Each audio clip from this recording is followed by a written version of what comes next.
To connect your Nintendo Switch 2 to your TV or a monitor, you will need this device, which is your docking station. At the back, you will find a cover that you can remove. You will need to connect two cables. A USB-C cable here into the AC adapter, which is kind of fun because that's actually DC. But yes, it is connected to an AC adapter.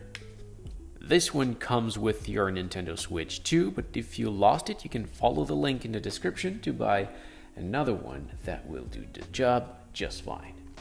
Then you will need an HDMI cable that goes right here.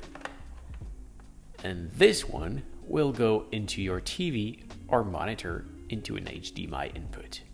Once everything is connected, you can put your Nintendo Switch 2 on the docking station right in the middle. And then it should be connected to your TV. Note that from here you can use an external controller or you can remove the Joy-Con to play with it.